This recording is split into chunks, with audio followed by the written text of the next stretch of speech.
Go live here in a few seconds here. There we go. Awesome.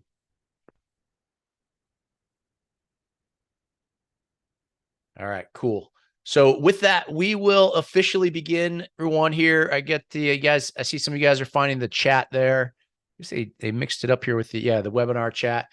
And again, some of you guys are in some of our private communities, but good to see what's up, Ben, Brandon, Ekit, Elizabeth, good to see you out in LA there.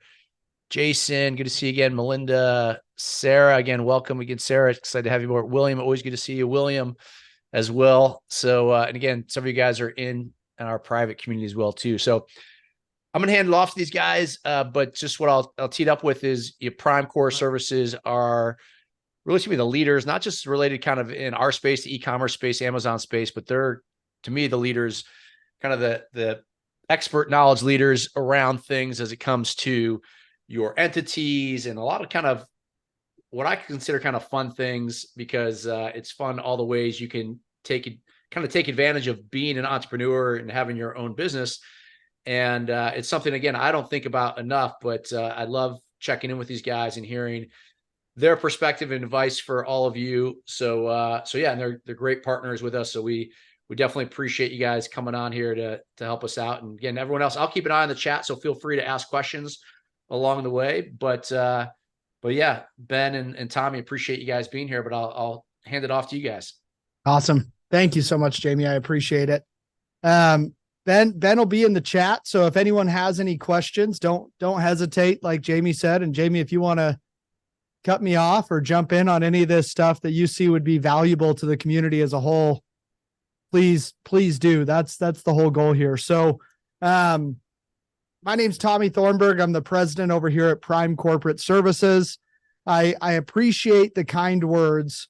And just to elaborate on that a little bit. So we've been in business for 11 years, and we have helped structure over 150,000 businesses over those 11 years.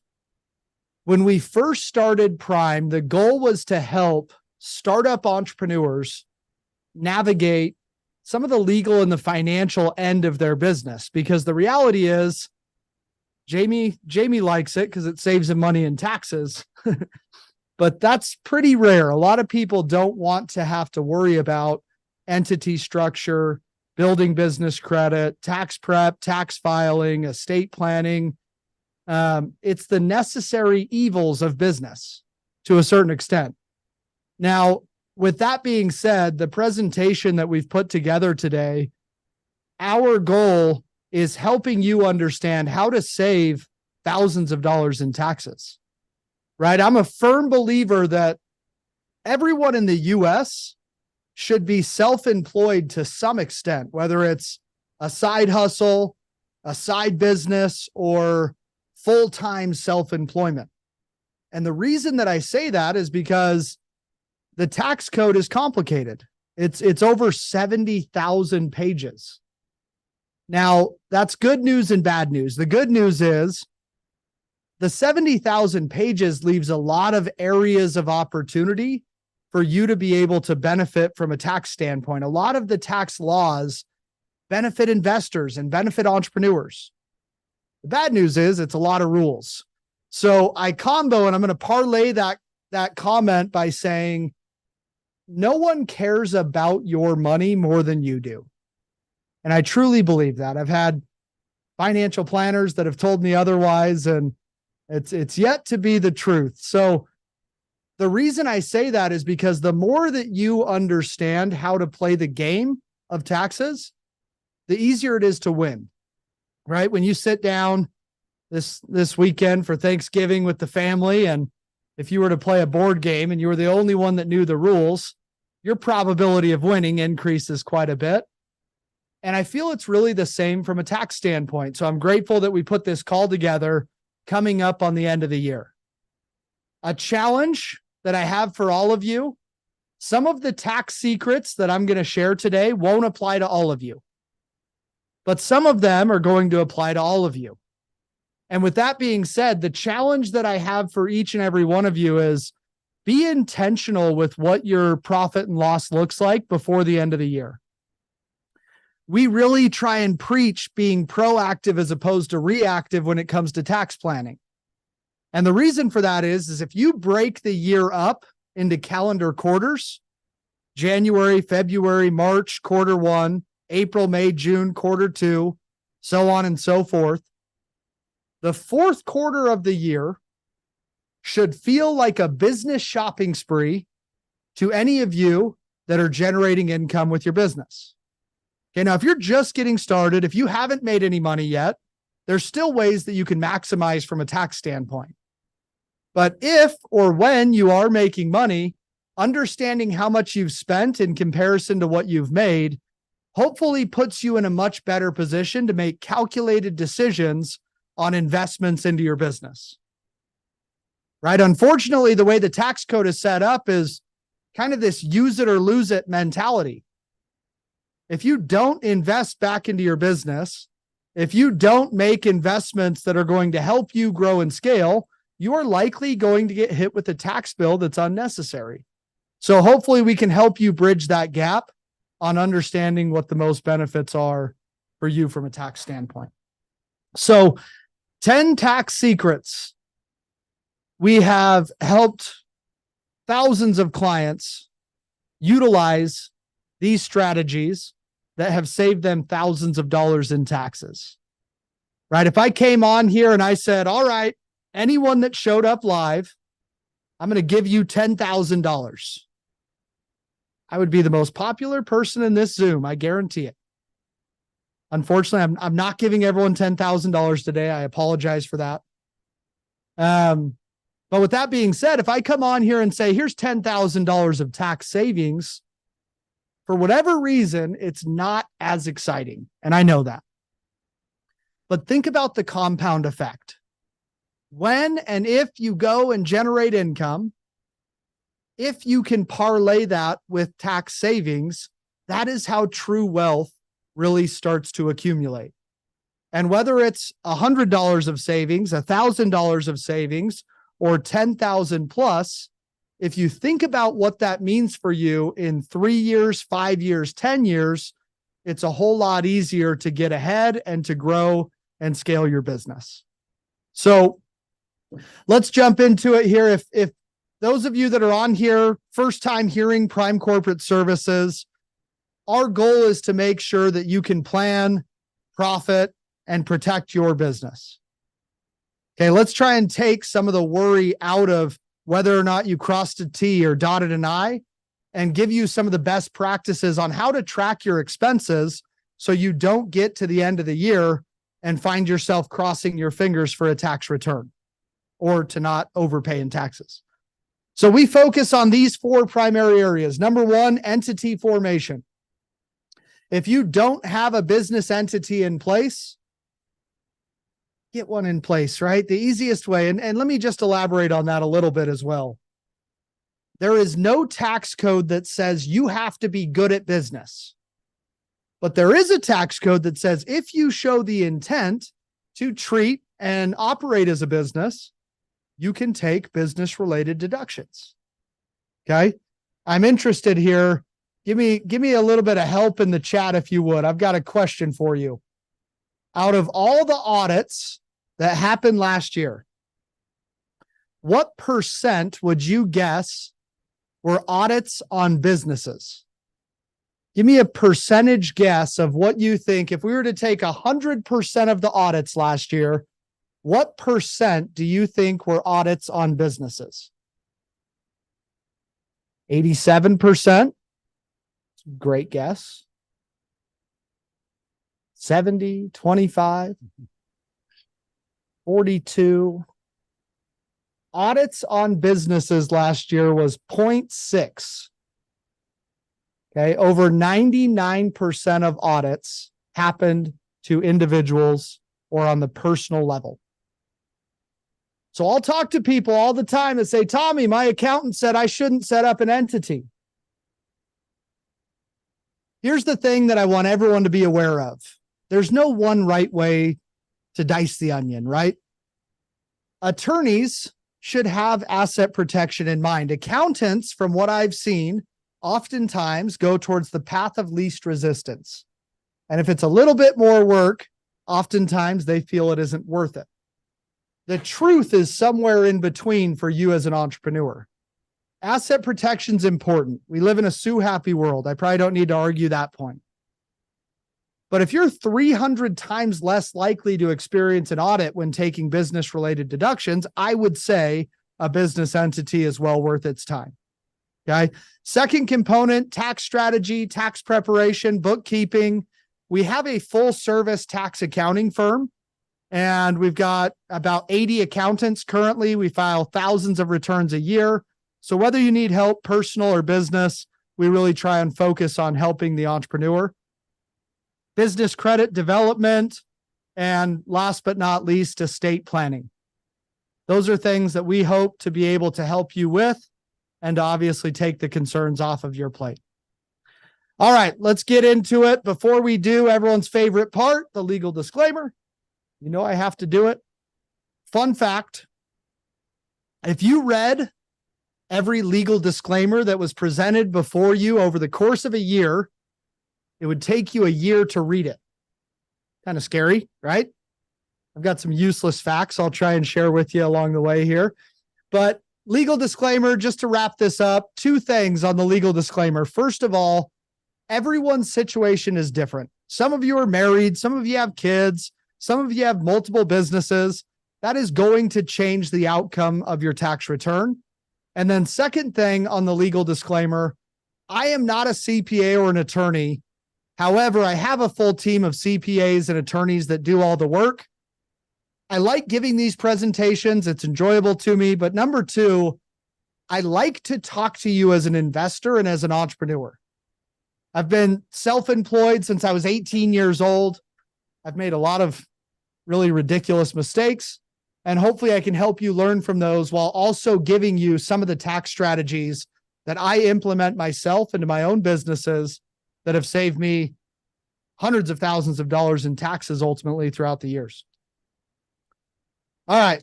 Number 1, travel. Okay. Travel's unique to business owners. If you are traveling somewhere for a mastermind or for a get together or for a conference, naturally, those are business related expenses. Okay. The hotels that you're staying at, the transportation, whether it's airfare, vehicle, mileage, those are deductible expenses. I travel to a lot of masterminds. I travel to a lot of events. Everything I do while I'm there is business related. If I go have business meals with people that I'm doing business with, or that we end up talking about business, I make sure to track that as a business related meal. Okay. But let's flip the coin over here and talk a little bit about what would be considered quote unquote personal travel. Okay. When I go somewhere for personal, I'll give you an example. Last year, I went to San Diego with my wife and my little girl. And what we decided to do was go on a Thursday. And on Friday, I ended up looking at property, right? And for you, it could be research and development. It could be products. It could be what people are purchasing. How can you incorporate your business somehow, some way into the travel aspect? Now, we got to be careful with that side, because if it's straight personal and I'm going to the beach, or if I'm going to Disneyland, I don't want to raise red flags for no reason. I want to live within the rules. But fortunately, there's a lot of rules, once again, and weekends don't count as business days. So if I travel on a Thursday or a Friday, there's ways I can turn that into business-related travel, which is great. Okay. Couple things that I want you to be aware of. As we go through this, or as you're tracking your business-related expenses, there's going to come a time where you wonder, is this or is this not business-related? So in the 1970s, a group of very smart accountants and CPAs all got together and went and met with the IRS, and they said, the tax code's out of control. Give me a little bit of guidance for us to be able to help our clients on what they can or cannot deduct as a business-related expense. Okay. So the IRS puts their most intelligent brains together, and they came back with 2 words: ordinary or necessary. So please, any of you taking notes, write that down: ordinary or necessary. Can you justify $1 spent being ordinary or necessary to better your business? Everyone spent money to be a part of the community. Whether that's ordinary or necessary, it's a business related expense. Okay, your phone, your internet, your power, all of those are necessary for this business model. Track them down, make sure your accountant double checks them. Okay. So this team of accountants says ordinary or necessary. That's not helpful at all. Thanks for nothing. Can you give me a little bit more guidance? Get together and come back with, no joke, 2 more words: helpful or appropriate. So those are the 4 words that we have to work within: ordinary, necessary, helpful, or appropriate for you to generate income on your business. Bit ridiculous. I don't make the rules. That's above my pay grade. But if you can justify an expense or $1 spent, ordinary, necessary, helpful, or appropriate, track that expense and make sure to talk to your professional about it. Branding. Everyone's a brand, right? Everyone is really the face of their own business. And one thing that I can tell you is if you set a solid foundation as you grow and as you scale your business, the more successful that you become, the more intermingled your personal and your business life will also become. I feel like I cannot go anywhere without talking about taxes anymore, right? So the reason that I say that to you is, what do you need to do before the end of the year that is potentially a deduction or that is going to help you grow and scale your business into 2024? Branding is an area that a lot of our clients have really benefited from, whether it's the development, design, placement. What are you doing to better what your business is currently, and how can you grow and expand off of that over time? Marketing and advertising. Do you have a website, or would it benefit you? If not, we don't want to spend money for no reason, right? If you can save money, or if your business model doesn't call for some of these things, put them to the side. But if it's a computer, if it's the marketing aspect, if it's social media, if there's technologies or softwares that you're investing or paying a monthly fee on, make sure that you are tracking those expenses.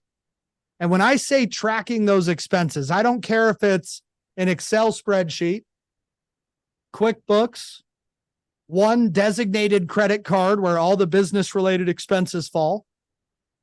But once again, going back to the initial challenge, if you're tracking and organizing those expenses, you don't remember what you had for lunch last Tuesday. You're certainly not going to remember if it was business related a month from now. So one of our head CPAs says this all the time. One of the best ways to beat the IRS at their own game is death by 1,000 paper cuts.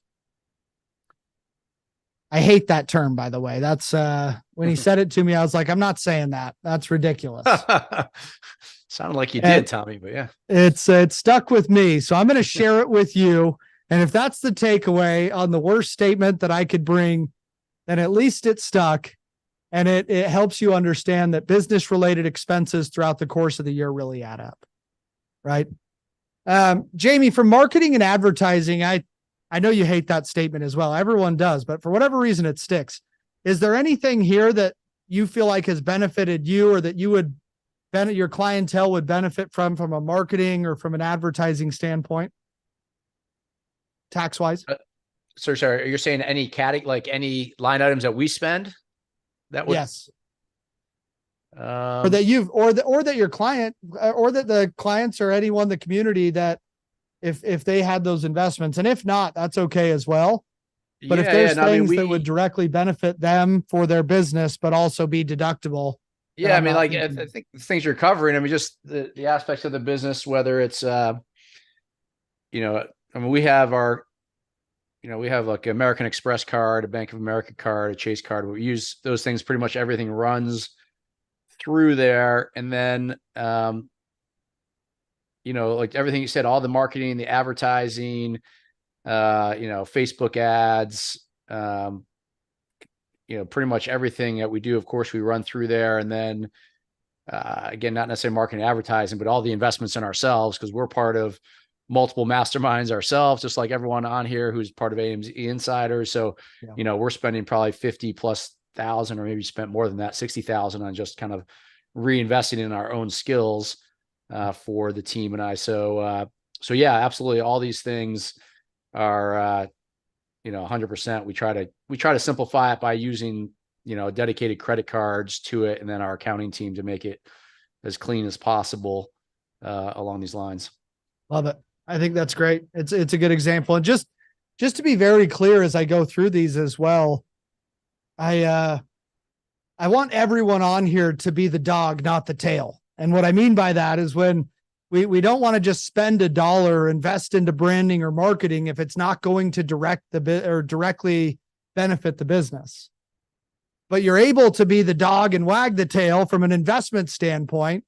If you do understand what your profit and loss looks like, now you can make more calculated decisions on $1 spent, getting you $1.50, $2, $5 back. I think that's important to clarify as well.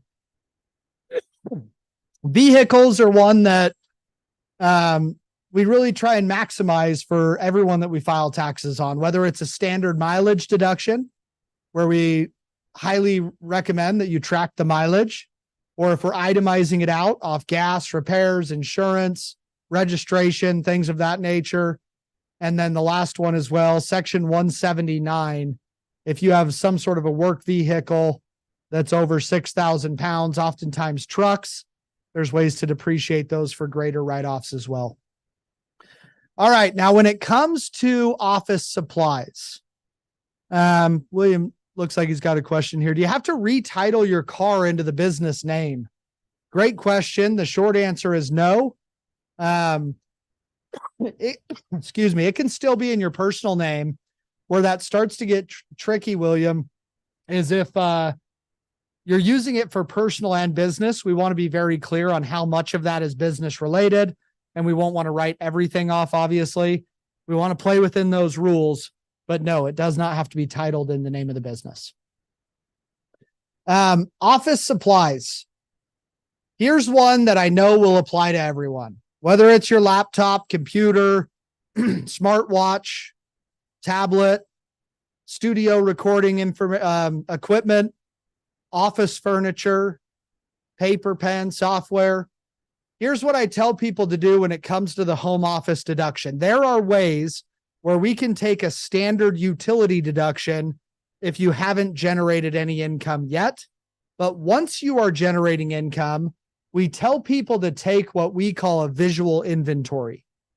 And what I mean by that in a visual inventory is if you have a designated home office and you're sitting in your chair like I am currently, look around at what is involved in making this an actual office.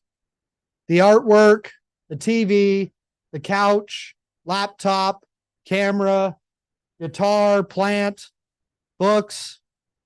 Those are part of the home office. Those are business related expenses.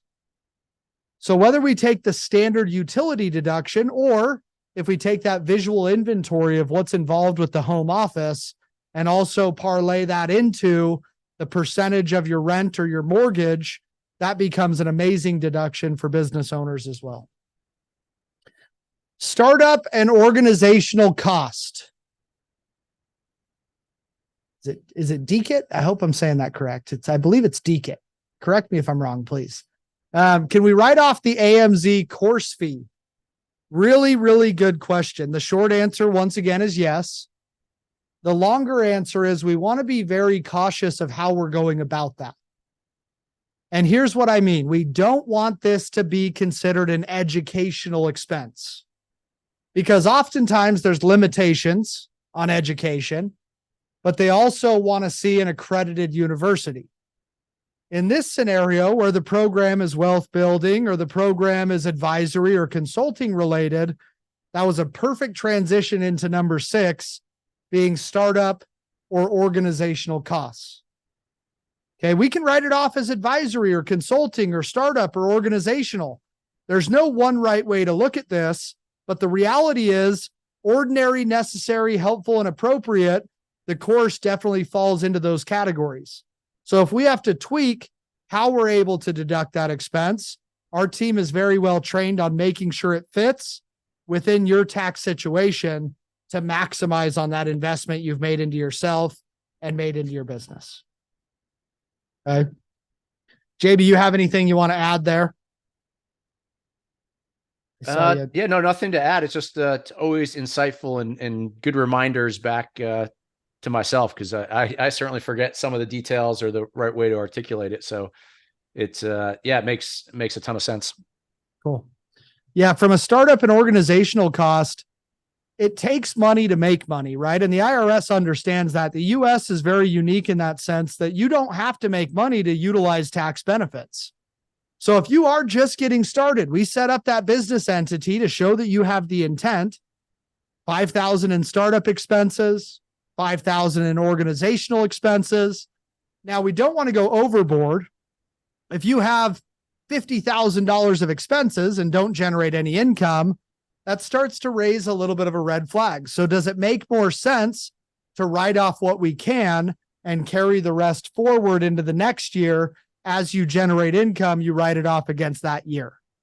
So whether it's market research, cost of setting up the entity, or consulting fees, or training and advisory like we talked about, this is a great area of opportunity to maximize on some of those deductions for those of you that may still be in the starter stage. Legal and professional fees is a big one. Some of you may or may not had to have contracts drafted, entities structured, anything that ties back into protecting yourself, protecting your assets, your products. I know that obviously the AMZ course helps with guidance on what to do and how to do it. But if there is additional legal work that you end up partaking in, or even if it's estate planning or entity structuring, make sure those are tracked as business related as well. All right, number 8 is kind of a fun one. Really 8, 9, and I believe 10. I can't remember what 10 was right now, but 8 and 9, I can tell you for sure, these are strategies that as you start to generate income, those become good problems to have, right? We will welcome those with open arms. But there are problems, and a lot of them stem from taxes. So for 8, this is one that you do need to be generating income to be able to take advantage of it. But once again, going back to the 1970s, the Masters golf tournament goes into Augusta, Georgia every year. And a gentleman left, rented his house out, didn't claim the income, and got audited. Fortunately for all of us, he had friends in high places and a lot of money. So he ended up getting it passed, and it's called the Augusta rule, or it's section 280A. And what this rule says is that you can rent your house out up to 14 days a year tax-free. Let me give you an example of kind of how I utilize this strategy. On the 5th of every month, I have a rental agreement that my business rents out my house for a reasonable rate based off of the area that I live in.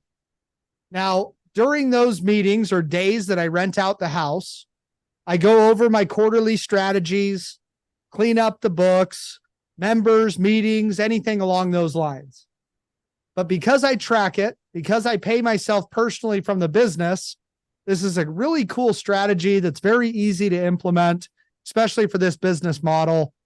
And we see people save $10,000, $20,000 a year or more from a tax saving standpoint. So it doesn't mean you have to rent your house out on Airbnb. It can be you renting it out from your business, tracking and organizing those expenses. Really cool. A little bit of a higher level strategy there. That's cool. That's really cool. Like it's a great one. It's easier to implement than I make it seem as well. We actually have trackers that our tax clients, we share with them to track it and organize it to make sure that they're maximizing there as well. So it is a cool strategy. Number 9, pay your kids. Another cool strategy. Another one that you do need to be generating income on. But those of you that have kiddos, If they are under 17 and a half, you can pay them for reasonable work. Okay. Once again, I'll share the example. I've got two little girls. One's almost 3 and one is 3 months. Oftentimes I have someone that says, Tommy, my accountant said they have to be 7.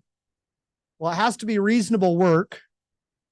Fortunately, my girls look like my wife, lucky for them. So they're models, right? And both my models happen to make $13,849 this year. It doesn't have to be the full amount. It can be $1,000, $500, $100. What are they doing to help your business? Are they cleaning? Are they social media management? Are they helping with promoting products or promoting ideas? What are they doing that you can justify paying them a reasonable wage? And if it's under the standard deduction, $13,850, I get the write-off as a business owner. They didn't make enough to file taxes on it. So once again, a little bit more paperwork, a little bit more reporting, but a really cool strategy. One of the things I've become extremely passionate about since having my little girls is these are things that if you understand them, they become a legacy play, right? I graduated high school and knew some ridiculous math problems, science projects, but no one cares about your money more than you do, right? My daughter had this brilliant idea to invest her money into a IRA, and it should be $1 million by the time she's 25. I don't know how she came up with it. It was brilliant of her, but these are things that you can help your friends, your family, your loved ones that I think really create an amazing impact as well. Does it have to be your primary house? Can it be a secondary home or timeshare rental? Really, really good question. Oftentimes we don't see it making sense with a secondary or a timeshare just because there's other people that are renting those properties, which wouldn't qualify it for the 14-day rule. But if it's just sitting there and you're using it for less than 14 days, then sure, absolutely. Does your LLC have to file if you haven't made any money yet? Another great question. It doesn't have to, but a lot of times you want it to so that you can show the expense and the deductions that you have made into the business and write those off as business-related expenses. Really good question. Number 10, I forgot this was retirement contributions. Once again, another one, the last 3 are for income generating businesses, but some people love putting money into retirements. Other people, they're rolling their eyes at me right now that I'm even bringing it up. And that's okay. Once again, everyone's situation is a little bit different and everyone has different goals, long-term, short-term. But if you find yourself in a position where this makes sense, then great. Health savings accounts are amazing. Everyone should look into who they have for their insurance, and they should ask if they qualify for a health savings account. Health savings accounts are very, very unique. It's something that it's one of the only deductions that I know of that you could get up to 3 times the value on your money from a tax standpoint. If you're single, up to $3,850. If you're married, up to $7,750. You don't want to contribute more, or there's penalties, just to give you a fair heads up.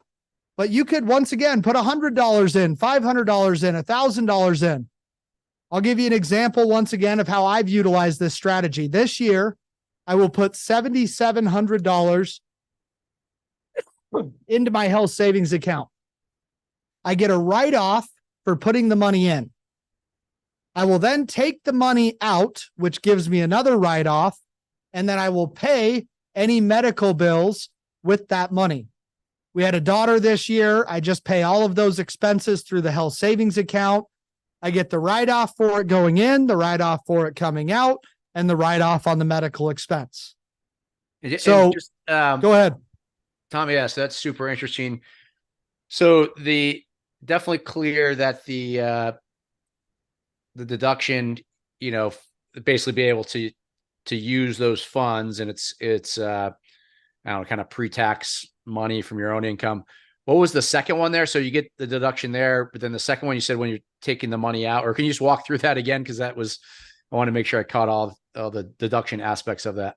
Yeah, of course. I'm happy to. And I'm going to also combo this in with the comment that you made earlier, Jamie, in regards to credit cards, right? One of the services we offer is how to build and develop business credit and corporate funding. And I'm so weird about this to the level of, if I see someone like paying with cash at a gas station, it like sends chills down my spine. I'm like, get the points on the credit card. Part of becoming an entrepreneur and being self-employed is lifestyle, right? And I can tell you right now, I'm sure, Jamie, I speak for you, I speak for myself when I say a lot of the travel, a lot of the flights, a lot of the hotels are based off of points. So when I say it's not what you make, it's what you keep, the example that I'll share with you is if I put $7,700 into my health savings account, they'll give me a debit card and they'll say, I want you to use this to take the money right out of the health savings account. Now, if you want to do it that way, great, to each their own. But for me, I don't want to do that. I want to take the money out of my health savings account, use my credit card to get the points, and then pay off my credit card. It's one more step of tracking for me, but that way I get the write-off for the money going in, the write-off for the money coming out, and then I get the write-off for the medical expense as well. And that third one's the one that I hope no one has. I hope you don't have medical expenses, right? But whether it's prescriptions, co-pays, anything that can be used for that health savings account and still utilized as a tax strategy. But I charge everything to my credit card, get the points, pull money out of the health savings account, pay the card off in theory with that money. Does that make sense, Jamie? It does. Yeah. Very cool. Yeah. Cause it's funny because I have my health savings account card and often we'll just use that directly, but I didn't think about the fact that I could charge it to my credit card. And then, and again, how do you pay it back from your health savings account then to your credit card? I make sure to hold on to the receipt, right? So what I'll do, let's say I have $1,000 medical expense just for sake of conversation. Yep. I would transfer $1,000 from my health savings to my personal account and then pay that. And then I've got the tracking and I organize, make sure that I show that I had $1,000 medical expense, but that way it's just paying the card off on that $1,000 that was paid from my personal checking account as opposed to the health savings account. Very cool. Right. So just cool strategies. Those are, once again, some of those are going to directly impact some of you. Others of these strategies may impact you down the road. But my goal today is just to get you thinking. And with it being the end of the year, I'm happy we put this together, because going back to the challenge, if you don't know how much you've spent on your business or how much you've made, it's really hard to make educated decisions on what is going to benefit your future, right? And we work with a lot of real estate investors, stock investors, online businesses, small businesses in general. And what I tell a lot of people, the most real estate is sold in the month of December every year. And the reason for that is because people that keep their books and people that have profitable businesses oftentimes are looking for ways to take additional deductions, but make investments that give them cash flow long-term. Good problems to have, but if you don't know where you are right now, it's really hard to make those decisions without shooting from the hip. So I know one of the things we're going to do, if anyone hasn't talked to us or wants the opportunity to speak with us, we've put together a free one-on-one consultation. Thank you, Ben. Thank you, Jamie. They both just put it in the chat. Feel free to click the link. Feel free to schedule a call for 45 minutes to an hour. It's a one-on-one consultation with one of our advisors that really allows you to get into the weeds on your specific situation. Okay, the one thing I'd add to the consultation is just know that call is for you. If you're brand new, let us know that you're brand new, right? If it was Tommy kind of confused me with all these different deductions. Where do I start? Get the most out of that call. I want you to understand these things long term. If you've been in business for years, and if it's like Tommy bored me half to death, I already knew about those strategies. Let us know where you are so we can meet you and help benefit what it is that you're trying to accomplish long term. Cool. Jamie, anything you want to add on that? I know that we've been working together for a while now, and we've helped a lot of the community members at this point, but anything you want to add or what to ask for? Yeah, no, just reiterate what you said. I mean, it's like you guys said, this is stuff that the whole point of the community is that we're not one of us is an expert at everything, and so while I'm fairly financially savvy, I'm not an expert at this stuff because I don't spend a lot of time looking at this stuff or even remembering it because we're operating our business so much. So for everyone, definitely encourage you guys to take advantage of it. A lot of times when you guys first come into the community, we try to it's part of your benefits of the program that you have an opportunity to jump on a call. But if you haven't done that, or even if you did, but you want to kind of talk through again, then go through. That's why I put out in the note this morning, it's one of my favorite trainings of the year because there is it's kind of just low hanging fruit for all of us. And I think, I forget, it was Chris, someone asked earlier about, do you need to file? Yeah, it was Chris about filing, even if, you're getting started. But to Tommy's point, it's like, hey, if you have other income or you have, a W-2 income and a job, and you've got this business is losing money, essentially, at least on paper, because you've got these write-offs. I know Tommy, kind of gave the disclaimer earlier, you get with your accountant and everything. But I mean, essentially that was the beauty of it. Like, hey, I could offset a lot of my W-2 income with these advantages. And back when I was only a W-2 employee, it was like kind of frustrating. Like, I could take the standard deduction and I always paid all this tax. But suddenly when I started, running my own business, realized like, oh, wait, we're not Donald Trump, financial engineering everything, but we are, I like to be in the game with everyone else, that you have the opportunity to write off so many of these things, or things like the children, your kids. I think that's kind of a fun way too. A lot of years it's almost kind of being lazy if I don't do that, because again, it's easy for my boys to contribute legitimately, but also, again, if you do the math on that stuff, it's just, like I said, it's money in your pocket, or the healthcare stuff. So yeah, definitely. I put the link there. I think we're great minds think alike, because Ben put the link in there too. But yeah, I don't think you guys will be disappointed if you take advantage of this stuff. Yeah, just a quick story I'd like to share on that as well, Jamie. So we had a client in December that came to us and said, I'm not going to do anything before the end of the year, but I've already invested into starting this business. Should I wait until the beginning of the year? And we used it as a case study and kind of a trial for us to be able to share as a case study. And he was okay with that.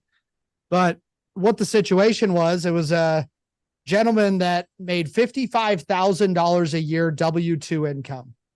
And when we set up the LLC for him, we ended up filing the taxes. He had invested, it was just under $10,000 of total expenses into the business. So we set up the LLC. We took the write-offs for startup, organizational, flowed them through against the W-2 income, and it ended up saving him about $5,400 in taxes. And he was over the moon excited.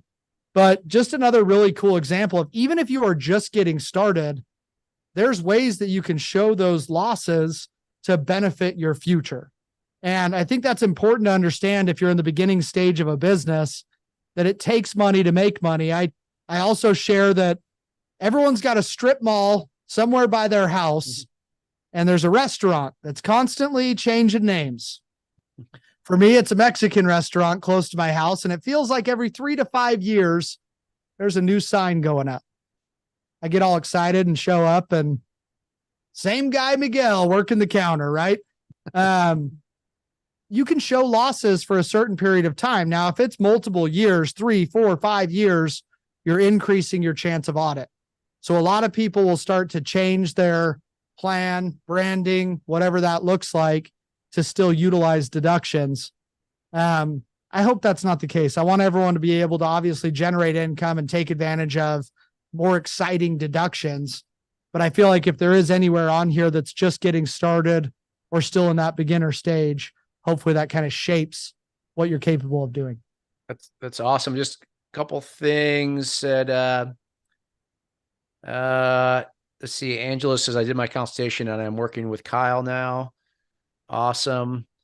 Emmy asked, is PB Pros part of PrimeCorp services? Yeah, great question. Prime Business Professionals. So I own two different tax companies. Prime does. We've got Prime Business Professionals and Insight.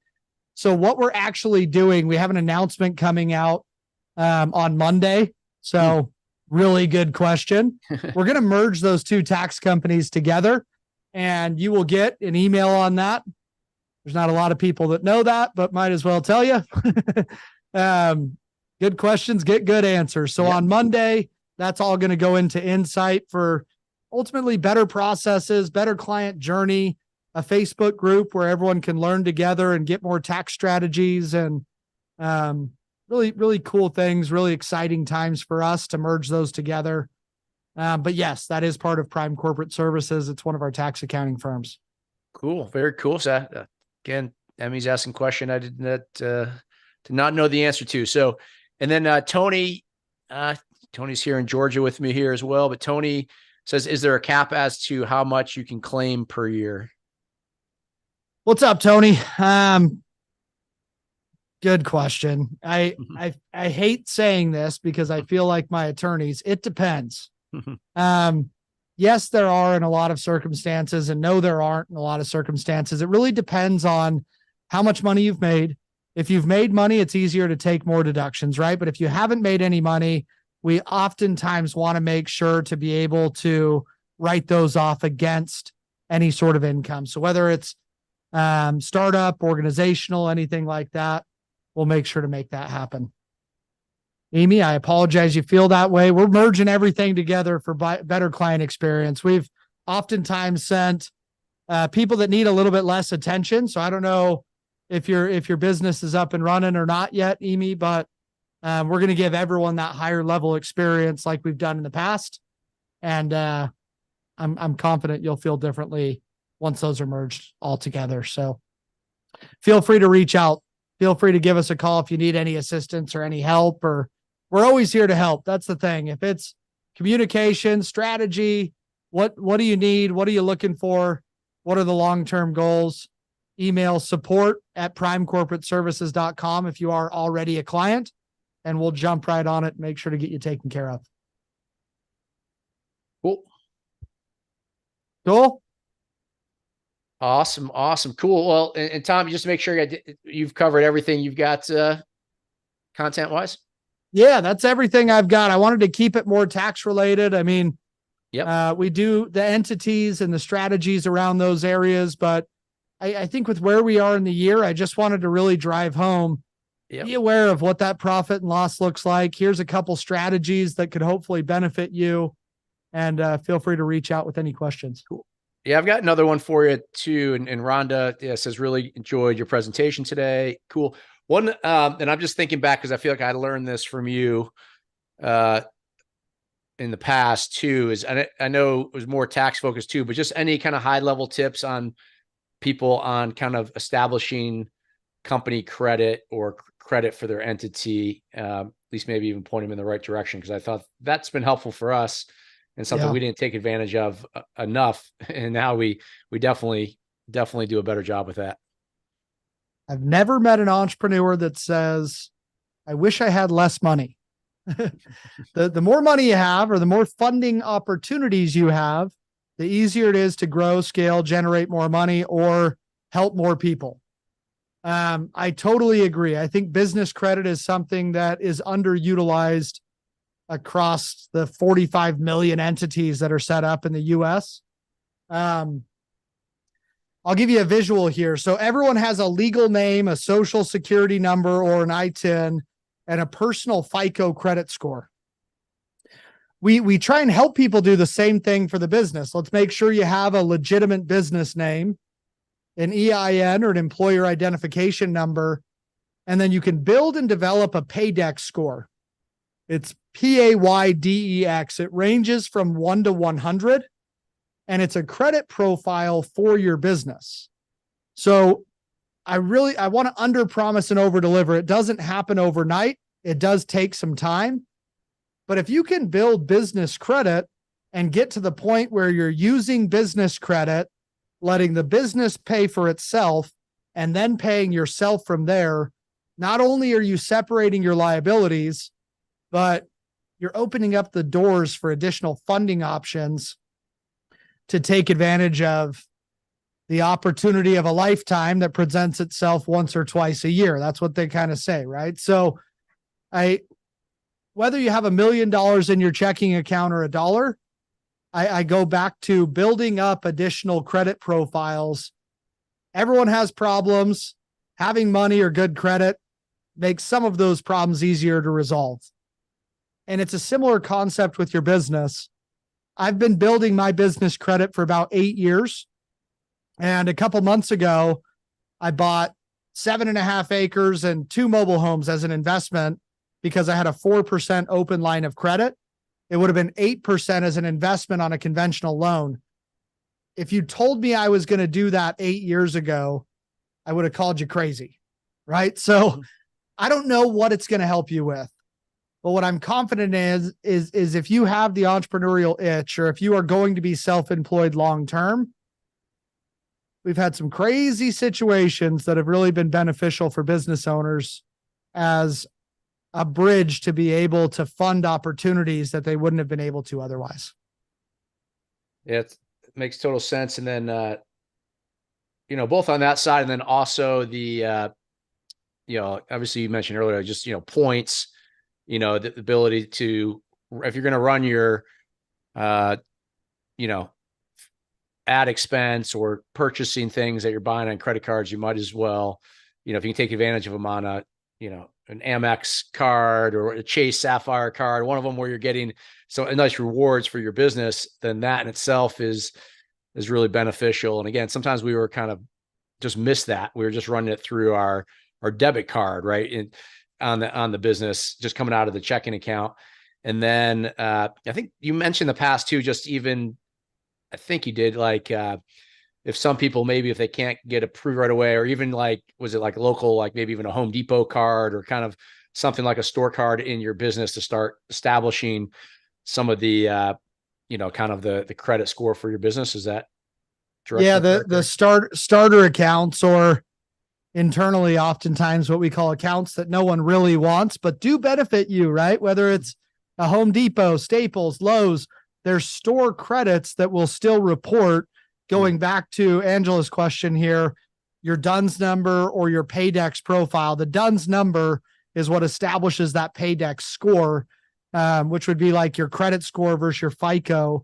But their starter accounts, I feel like we're responsible for the most toilet paper sales from Home Depot, because we have so many people that are like, I don't need a Home Depot card. Go get your toilet paper and your paper towels there. So yeah, there are ways that you can still inflate and build up that credit profile utilizing starter accounts to get to where you really want on major credit cards or eventually lines of credit. Awesome. Cool. Like I said, I know there's more to that and everything, but even, for everyone, it's, again, it's all stuff you guys are kind of doing anyways. You're doing it with your personal card. And in some ways, like I said, I had our business for years. Like, for example, on our AMZ Insider, we just hadn't really done it with our product and e-commerce. How we ran a ton through it, in terms of miles and all that stuff. So a lot of our flights and everything were not for it, but it was just, I realized like, oh wait, there's no reason, I shouldn't be running this through a debit card. We pay it off every month, et cetera. So obviously you want to be sensitive around, not paying a lot of interest, et cetera, is one thing. And then the other one is, it's a different one down the road. It may be, kind of a line of credit or an opportunity. Like I said, maybe you see an opportunity to buy, you want to go heavy in inventory or something, or a different approach. And, you're not tied up, or maybe you want to expand the business in some way and you've got some flexibility. It's good to have it when you don't need it. So then when you have the opportunity, it's there for you. Yeah, 100%. I agree with all of that. I mean, there's times and situations where you still got to be smart with the money, right? I could go on endless stories of people that have made good and bad decisions with business credit. Trust me. Mm-hmm. But having those additional options, oftentimes business credit does have lower interest rates. And the reason for that is if you put yourself in the shoes of an owner of a bank, self-employed individuals oftentimes make more money than W-2 employees. So if you're going to bet on someone to be able to have more merchant fees and more expenses, it oftentimes leans towards the business. There's a really cool website. It's called 80,000hours.org. And they did a study that said that 50% of self-employed individuals make more than W-2 earners. And some of the studies said up to 70%. But from a bank standpoint, if you're going to be selling products, buying marketing, you're going to be spending more money, which is in their better interest to lower those fees as a whole. And even for us, it made a big difference going from small business to a corporate account because of the fees that we were able to save by changing a lot of that processing. And there's always problems, but the reality is money's always going to need to be spent. Income's going to want to be lowered to be able to save with the taxes. And the sooner that you understand how to do that, the easier it is to win long-term. Awesome. And so now I'm hitting you with one more as well too. How about the current state of buying the heavy vehicle, the 5,000 pound Mercedes or Tesla or whatever the weight limit was? Is that still in existence, or what's the latest? I mean, a lot of my buddies too certainly have bought, the heavier cars, and I know the last few years but yeah, what's the latest on that one? Yep. So section 179 of the tax code, work vehicle related. You go to YouTube University and they will talk you into having to buy a G-Wagon or a Range Rover, but it's over 6,000 pounds. It's for the business. The major difference is last year and the couple years before, you were able to depreciate it 100% on the total purchase price. This year, it's down to 80% that you're able to depreciate. Next year, they're going down to 60%, and then we'll kind of see what happens from there. But if you have profit and it makes sense for you to be able to purchase a vehicle and still depreciate 80%, it's still a great strategy for higher income earners, but that's one that I would really pencil out with your accountant to make sure that it makes sense. But yeah, I've done that for the last several years with the vehicle, and I strictly have purchased vehicles that are over 6,000 pounds for that reason, to be able to utilize the depreciation. There we go. You're living it. So it's so in that case, you can deduct the percentage, but then down the road, can you still take the remaining deductions later on over a period of time? As long as you keep it. And then the caveat as well is, if you have to keep it for at least 5 years. If not, you have to recapture that depreciation. But that's where it really does make a lot of sense to just pencil it out, make sure you have enough income to offset it. Sure.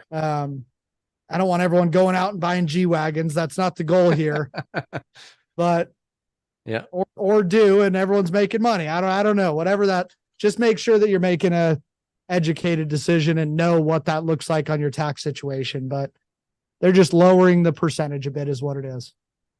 It's good. You guys can all go Google search luxury vehicles over 6,000 pounds. Yep. I think I know most of them because I've certainly looked a few times. Yeah, so. A lot of electric vehicles, a lot of trucks, a lot of SUVs. Yep. So, yeah, it's good stuff. And well, Tommy, really appreciate it. This is, like I said, it lived up to see the feedback from people here in the chat here and a couple of our other private communities as well too. Yeah, Tony's good presentation, good topic. Yep, good stuff, Tony. And yeah, I'll put the link. I'll try to jump into some of the other our other private communities, just if you guys want the link to schedule the call. But Sarah says thanks. Yeah, but of course, a great time of year to be kind of just thoughtful around this stuff. And also, sometimes don't operating the business is the key part, but don't forget that just by the fact that you're in this path and you're pursuing this path, that there's big advantages of just being an entrepreneur and having an entity, et cetera. So yeah, hopefully you guys got some good insight. I had a few things here I took away that I've got to get with our own team to remind ourselves, our accounting team, to make sure we take advantage. And yeah, Ben put that in the chat as well too. So yeah, Tommy, really appreciate it. I like the guitar reference too, that like part of the office setup. I'm like, oh man, I would not have did not even think about it. It's like part of your cool look there. That was actually gifted to me, and that's me that's on the guitar, and I don't know how to play it. So we might as well end this with something embarrassing. Guitar behind me that I don't know how to play. It looks cool though. That's awesome. I actually put it on you. You put your image on there. That's pretty wild. It's really, really cool gift for sure. Awesome. Well, thanks so much, Tommy and Ben as well for supporting, but definitely appreciate it. And, it's interesting, guys, because, I'm in of course, we're in the e-commerce and Amazon space, but when I talk to entrepreneurs, like, it's kind of a global business and meet people across the US in totally different industries, but there is a commonality with PrimeCorp because, whenever this topic comes up, these guys are kind of all signs point back to you guys, at least in most of my conversations. So, which I forget sometimes because I think of, a lot of the partners we work with are kind of e-commerce, but you guys really support, the entire industry entrepreneurial wise. So it's pretty cool. Yeah. Thank you for that. I appreciate it. It's definitely been a wild ride over the 11 years. That's for sure. And our goal is to constantly just keep improving and bettering the process and helping the client journey as much as possible. And hence some of the merger that we're doing on the tax side between the two companies and just continuing to level up. So like I said, if you are a client, don't hesitate to reach out. If you're not, we'd love to be able to help you. But either way, happy to do these whenever and bring as much value as I can on any of these presentations. So thank you. Yeah. Awesome. And then, yeah, so for anyone in here too, just obviously for our active clients in Voxer, feel free to reach out to me, the team here. We're here to support you guys with any of your questions, but around stuff like this, happy to, last week I was talking about building your business to sell and exit and some really cool things, but this is another one of those topics. If you need help, I definitely can help, connect you guys directly if you need help. Obviously you've got the link to just coordinate things, but if you have questions, I'm happy to collaborate with you and then, make sense to jump back on the phone with PrimeCorp. Or if you guys have feedback, any of that kind of stuff, it's, I find them, they're, definitely one of our best partners because they you guys have a big team. How many team members you guys have on your team these days anyways? Yeah, I think we did a head count amongst all the organizations, and I think we're right around 250 total employees. We've got about 100 that are in office here in the Salt Lake location, but it's about 250 total. Yeah. So yeah, that's amazing. So you guys continue to grow and awesome. Well, with that, hope everyone has a terrific, for all of you in the US, Thanksgiving holiday, as Ben, I think, joined it in there as well too, or shared. And yeah, Tommy, really appreciate it, man. And thanks for all the help. Thank you. Appreciate it. Good seeing you. All right. Thank you, everybody. Thank you.